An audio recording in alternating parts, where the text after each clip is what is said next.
disappointed in the fact about Sean Puffy Combs as being indicative of my desire.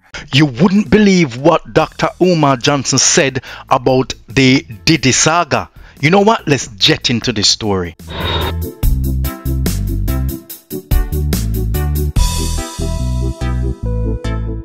Welcome to Jet. So first and foremost, before I get into what Dr. Umar Johnson revealed that I can assure you that many of us were not aware of, give thanks to Yahweh and to Yahushua. Yes, man. So Jet will be reacting to what Dr. Umar Johnson had to say on his interview on the Art of Dialogue. So yes, I'll be reacting to that video. So Dr. Johnson came out to clarify his position that he is not defending Diddy.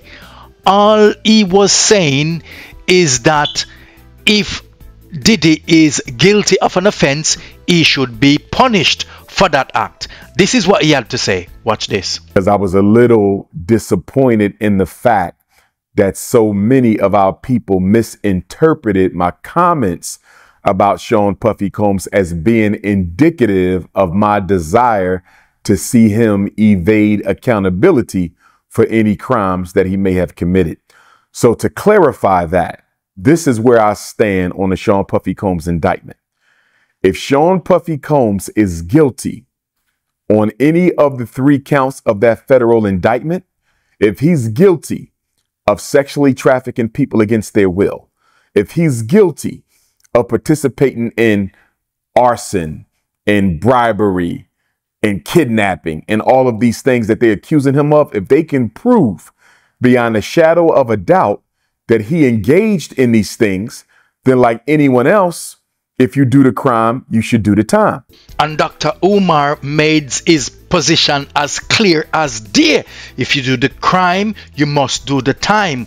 But like anyone else, he is entitled to his own opinion, and he should be free to express himself under a democratic system of free speech. And based on his own analysis, he believes that Diddy's enrichment is not linked to any sort of criminal activities based on his assessment.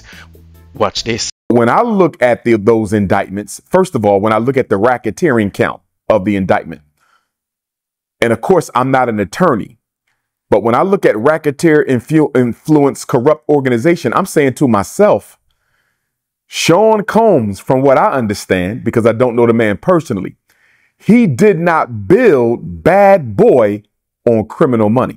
So based on Dr. Umar evaluation, he seems to be suggesting that Diddy built his business legitimately, and even though he may have been engaged in extracurricular activity, it appears as if those were legitimate and probably happened at a particular time and a particular space, but not supposedly illegal. Now, if they're saying he sexually trafficked women on company time and that constitutes RICO, then he might be guilty.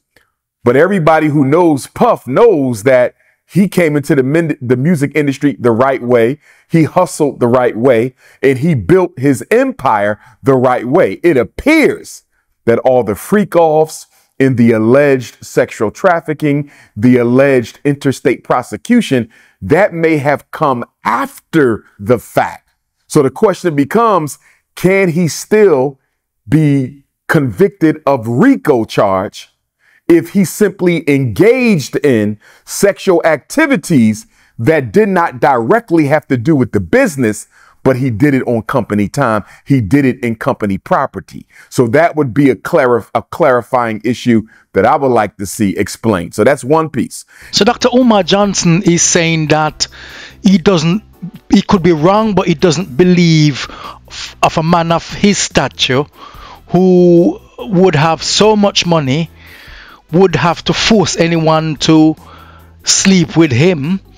And not only that, the fact that in the industry of fame, as I would call it, the music industry, the movie industry, a lot of people would hang out with big stars and they would flaunt themselves at big stars without being pressured at all because they want the fame. So he doesn't believe any pressure was put on anyone in that regard. Now, when I look at the sexual trafficking, again, he could be innocent, he could be guilty. But when I look at a Sean Puffy Combs being a mogul, being as popular who he is, as he is, I don't see why he would need to kidnap people and sexually traffic them across state lines and then force them to engage in sexual behavior. I really can't see that. Again, I'm not saying he's innocent. I'm not saying he's guilty. I'm simply saying, as thirsty as people can be, men and women, for fame, for attention, I don't think Sean Puffy Combs has to force anybody, okay, into sexual trafficking. I don't see him needing to sell people against their will across state lines to engage in sex. I don't see it. I do not believe he's guilty of sex trafficking, but I could be wrong because I don't know what the evidence is. So the racketeering piece, I'm a little uncertain of. The sex trafficking piece, on the surface, I don't believe he's guilty of that because I don't think he needs to forcibly sell anybody or traffic anyone. Now, however, Dr. Umar Johnson believes that they could get Sean Puffy Combs, P. Diddy, on the interstate prostitution, possibly depending on the arrangements that he would have had with those people who he would have brought from one state to the next, who he may have paid allegedly or allegedly asked them to do stuff to which they may have done willingly, but whether that amounts or constitutes a federal crime, then that is left to be seen in a court of law. But these are if, buts and maybes, and we have no evidence whatsoever to prove him guilty or innocent. Third count of the federal indictment is where I think they might can get him. Interstate prostitution. Did Sean Puffy Combs influence people, pay people, bribe people to come across state lines and engage in sexual activity? He may very well be guilty of that. So then the question becomes, for me, what is the maximum he can get? Fed time for engaging in interstate prostitution. And interestingly, when you look at the federal definition of prostitution, it does not require an exchange of money. It could be a promise. It could be a material benefit. And, you know, Puffy, he kind of flashy. All the hip hop guys who got money, they pretty flashy. So he might say, hey, if you do this, I'll give you this. Or what if he just gave them rewards for complying with his request? In other words, there was no upfront business arrangement for sex. There was no upfront business arrangements for sex. Hypothetically, he brings them into New York. He brings them into LA. He brings them into Miami. They do what they do. And as a means of him of flexing his power and his money, I'm going to buy you this car. I'm going to take care of your bills. She wasn't expecting nothing but time with Puff. She wasn't expecting nothing but participation in the freak off. But because she was rewarded for her participation in the freak off, does that meet the federal definition of prostitution? So, Dr. Umar, is there something sinister going on here with P. Diddy and these allegations that he may have been engaged in so many illegal activities? Or is there something very, very sinister and somebody is out to get P. Diddy? And the question is who? And do you know who this may be, Dr. Johnson? This could have very easily been state charges. The feds don't come in quickly to take up cases. They came in and took this up. And as you know, the feds have a 97% conviction rate. So I'm looking at this and I'm saying somebody wants Sean Puffy Combs completely destroyed. And I think I know who it is. Who is it, Dr. Johnson? Who is it, Dr. Johnson? Please, please, please tell me who would want to bring down Sean Puffy Diddy Coombs. I think I've got it right. Maybe not. Maybe the other way around. But in other words, P. Diddy. Who wants to bring him down and why? I believe it is Diageo. I believe it is the British-based liquor company that Puffy was doing business with. They're one of the biggest liquor companies in the world. They market and sell some of the most popular brands of liquor, including Ciroc. And Diddy had an agreement with them where they would help him market his De Leon tequila brand. And Diddy took issue with Diageo because they had described the De Leon tequila liquor, Puffy's brand, they described it to their customer base as if it was an inner city, urban, quote unquote, ghetto, hip hop type of liquor. And Puffy took issue with that because he said, I'm a global icon. I'm a hip hop mogul. Don't limit my product just to black people. And by doing that, you're dissuading white people and non-blacks from buying my liquor. You're cutting my sales low. And I think you're doing it on purpose because you don't want De Leon tequila to outsell all your other European controlled brands. So Puffy accused Diageo of racial discrimination in advertising and marketing. Diageo got upset with Puff. British-based company. They said, you done already made $1 billion off of us.